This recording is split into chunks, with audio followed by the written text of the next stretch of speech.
Friends, welcome to Sri Lankan foods. இன்றைக்கி நம்ம cooking சேனலில் என்ன வீடியோ பார்க்க போகிறோம் அப்படின்னா, இந்த அரைக்கீரை கூட்டு எப்படி செய்கிறதுன்னு தான் பார்க்க போகிறோம். ஸோ நம்ம தேங்காய் பால் ஊற்றி நம்ம இந்த கூட்டு செஞ்சுருக்கோம். ரொம்ப ரொம்ப டேஸ்டியான கூட்டு இது. குழந்தைங்களுக்கெல்லாம் நீங்கள் இந்த மாதிரி செஞ்சு கொடுத்தீங்க அப்படின்னா ரொம்பவே விரும்பி சாப்பிடுவாங்க. ஸோ இந்த அரைக்கீரை கூட்டு எப்படி செய்கிறது அப்படின்றத வீடியோக்குள்ளே போய் பார்க்குறதுக்கு முன்னாடி நீங்கள் இப்போ தான் என்னோடய சேனலை ஃபஸ்ட் டைம் பார்க்குறதா இருந்தால் சப்ஸ்கிரைப் பண்ணிவிட்டு பக்கத்தில் இருக்க பெல் ஐக்கானையும் கிளிக் பண்ணிக்கோங்க. அப்போ தான் நான் நெக்ஸ்ட்டு போடுற வீடியோஸ் எல்லாமே உங்களுக்கு நோட்டிஃபிகேஷனாக வரும். இப்போ இந்த வீடியோக்குள்ளே போய் பார்க்கலாம் வாங்க. முதல்ல நான் பாசி பருப்பு ஊற வச்சு எடுத்திருக்கேன். ஸோ அந்த பருப்பை இந்த குக்கரில் சேர்த்துருவோம். ஸோ உங்களுக்கு கீரைக்கு எவ்வளோ பருப்பு தேவைப்படுதோ அந்தளவு நீங்கள் எடுத்துக்கோங்க.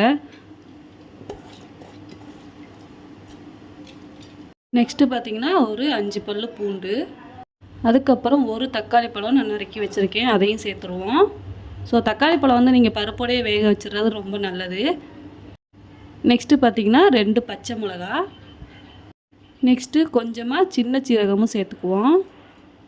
ஒரு அரை ஸ்பூன் அளவுக்கு மஞ்சத்தூள் சேர்த்துருவோம். இது கூட கொஞ்சமாக தண்ணி சேர்த்துக்குவோம். இந்த பருப்பு வேகிறதுக்கு தேவையான தண்ணி நம்ம சேர்த்துக்குவோம். ஸோ இப்போ இதை 2லேருந்து 3 விசில் வேகிற அளவுக்கு நம்ம வேக வச்சு எடுத்துக்குவோம். ஸோ நம்மளுக்கு பருப்பு வேகிற வரைக்கும் நம்ம வெயிட் பண்ண தேவையில்ல, அது வேகட்டும். ஸோ நெக்ஸ்ட்டு என்னென்னா ஒரு கடாயை நம்ம அடுப்பில் வச்சதுக்கப்புறம் நல்லா ஹீட் ஆனதுக்கப்புறம் கொஞ்சமாக ஆயில் சேர்த்துக்குவோம்.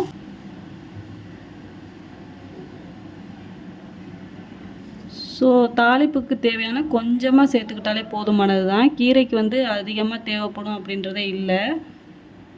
ஸோ இப்போ எண்ணெய் நல்லா சூடாயிடுச்சு. இதில் நம்ம கொஞ்சமாக கடுகு சேர்த்துக்குவோம்.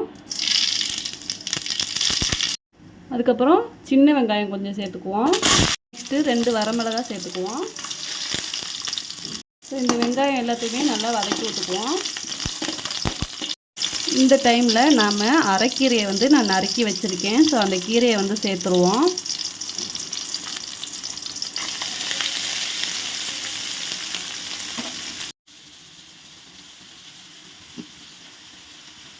இப்போ இந்த கீரை எல்லாத்தையுமே நல்லா இந்த எண்ணெயில் படுற மாதிரி நல்லா வதக்கி விட்டுக்குவோம்.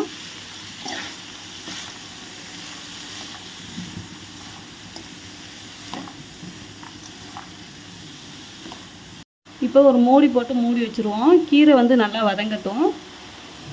பாருங்க, கீரை நல்லா வதங்கிருச்சு. இந்த டைம் நம்ம வேக வச்சு எடுத்துருக்க இந்த பருப்பை இதில் சேர்த்துருவோம்.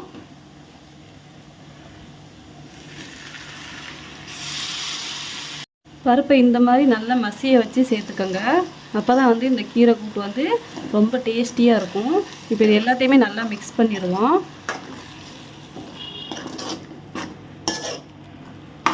இந்த டைம் இது கூட தேவையான அளவு உப்பு சேர்த்துருவோம். இப்போ இது எல்லாத்தையுமே நல்லா மிக்ஸ் பண்ணிடுவோம்.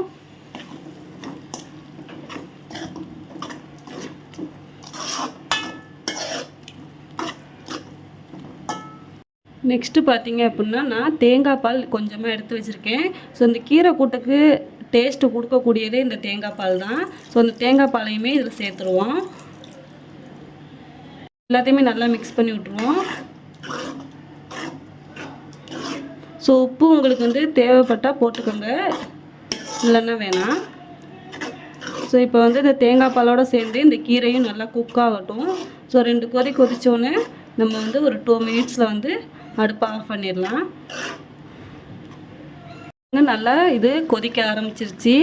இப்போ 2 மினிட்ஸ் ஆயிடுச்சு. ஸோ நான் அடுப்பை ஆஃப் பண்ணிவிட்டு இதை இன்னொரு பாத்திரத்தில் நம்ம மாற்றி எடுத்துருவோம். அவ்வளோதாங்க, இந்த அரைக்கீரை கூட்டு ரொம்பவே சூப்பராக ரெடி ஆயிடுச்சு. ஸோ அவ்வளோ ஒரு டேஸ்டியாக இருக்கும். நீங்கள் இந்த தேங்காய் பால் சேர்த்து இந்த கூட்டு செய்யும்போது குழந்தைங்களுக்கும் இந்த மாதிரி செஞ்சு நீங்கள் சாப்பாடு ஊட்டும்போது அவ்வளோ விரும்பி சாப்பிடுவாங்க. இந்த வீடியோ உங்களுக்கு பிடிச்சிருந்துச்சு அப்படின்னா லைக் பண்ணுங்கள், கமெண்ட் பண்ணுங்கள், ஷேர் பண்ணுங்கள், சப்ஸ்கிரைப் பண்ணிவிட்டு கூடவே பக்கத்தில் இருக்க பெல் ஐக்கானையும் கிளிக் பண்ணிடுங்க. அப்போ தான் நான் நெக்ஸ்ட்டு போடுற வீடியோஸ் எல்லாமே உங்களுக்கு நோட்டிஃபிகேஷனாக வரும். இதேமாரி உங்களுக்கு எந்த குக்கிங் வேணும் அப்படின்னாலும் கமெண்ட் பாக்ஸில் கேளுங்க, கண்டிப்பாக குக் பண்ணி போடுறேன். தேங்க்யூ.